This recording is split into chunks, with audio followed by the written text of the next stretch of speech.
Hello everyone, I hope you guys are doing amazing. In this video, I will be telling about things that you need to know if you are planning to move to Canada, things that you need to focus on. So let's get started. The first thing is about the culture. Well, usually people say it's just winters, it's 8 months of winters and then just a little bit of summer. Well, it depends on which province you are. Yes, it's winter and the winter can be a little harsh too, but we do have summer. So if you are on the north side of it, then you might just experience a lot of winters. But if you are in BC, British Columbia and Ontario, you will experience pretty decent summer and you will enjoy it. Moving on to the next point. So the point number 2 is cost of living in Canada. Now, cost of living in Canada definitely varies, and if you're gonna compare everything with your home country, you might be surprised or shocked depending on where you're coming from. If you will see, the most affordable cities in Canada for 2020 are here. So Quebec, Manitoba, Montreal and Quebec, then Kingston, Ontario, Edmonton, and Alberta, and then so on and so forth. You can see these lists. It completely depends where you are moving to. And if you want to know the average rent, which is according to movingwalter.com, then you can see in Toronto for one bedroom, you need to pay on an average $1,755. For 2 bedroom it's $2,331, and then $2,900 for 3 bedroom. These are definitely the rough estimates, and this is what we're talking about if you want to own one single bedroom.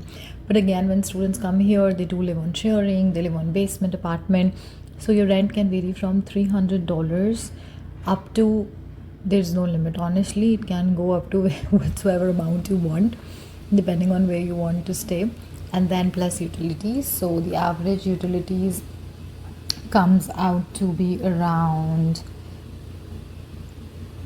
$304. Again, this is according to moving Walter, but let me tell you, if you are using it wisely, it's roughly around 65. It can be $60 to $70 depending on how many people you are living on sharing with. And when the water bills come, it is another $65. It comes every 3 months. So that's how your utility would be. Okay, then moving to point number 3, which is job opportunities in Canada.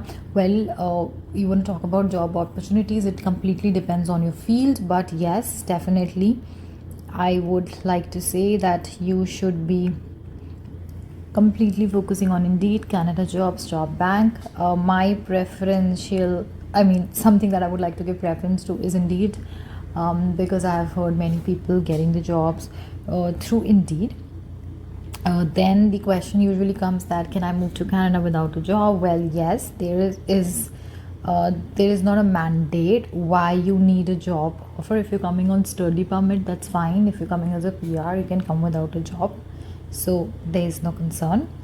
Next, schools in Canada, please understand this, that here education is a provincial responsibility, and you will find the difference among the different provinces. Of course, education institutions, they are not ranked in Canada, but you can find these across countries. So for instance, if you want your child to be if you want to enroll your kid, you just need to go to the website, you will put in your postal code, and they're going to tell you which school your child will be registered in. So you don't have to stand in lines and then just fight for it. You will get the admissions, and it is the education is one of the good educations that you can find here. And public schools are funded by the government, but if you want your kid to go into private schools, and they are pretty expensive, it can go from 4,000 Canadian dollars to 26,000 Canadian dollars according to wherever you want your kid to be. So it depends. Then again, healthcare system is similar to the one in UK, again depends on province to province. The Canadian government, it provides free essential medical services. So when you move here, you will be able to see a doctor at no cost, but till the time your health card is there, you have to either buy an insurance or something for that particular period for first 3 months, or if you want to pay a visit, then you have to pay the doctor fee. But now once you have a family doctor and a health card, you do not have to pay the doctor for your visits.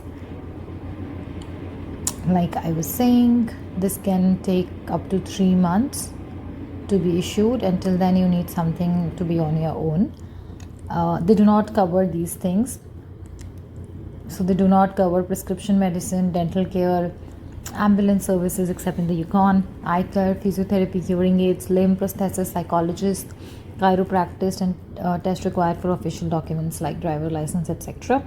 So you need to have your private insurance to cover all these things. Then language, it is definitely French and English, but it depends on where you are living. So if you are living in like Quebec, which is predominantly dominated by the French language, or if you're living in Ontario, and if you're living in Scarborough, you're going to find people from more people from Asia, and I won't say South Asia. If you're talking about South Asia, you will see more South Asians in Brampton, Mississauga, Caledon, and the GTA.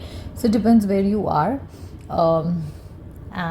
Yeah, it's English and French, but you will see a lot of people speaking Urdu, Punjabi, and you will feel that probably this is their language, but it's not. Well, smoking in Canada is prohibited in public transit and everywhere, so you have to make sure you're not smoking there, because in public places it's not allowed. So if you want to use again a foreign driver license, you may, but what you need to do is you have to make sure that you get the document, the abstract, and that says that you have so and so license, so that you can use it. Otherwise, you can do one thing. The first thing you need to do is that you have to give your G1, which is your theory, and then you can pay your fees for G2 license. That is, you can drive around the city, and then G is license. After G2 you may have G license, which is for driving around the highways. But if you have experience from your home country, then right after your G1 you can directly go for G. You can skip G2. So it completely depends. Then taxes again vary from province to province. These are determined the province you reside in on 31st of December, and you're going to get a T4 form which is to be submitted, and then you need to file the taxes. So it's as simple as that. So that's all about the pointers, the heads up you should be knowing if you're planning to move to Canada.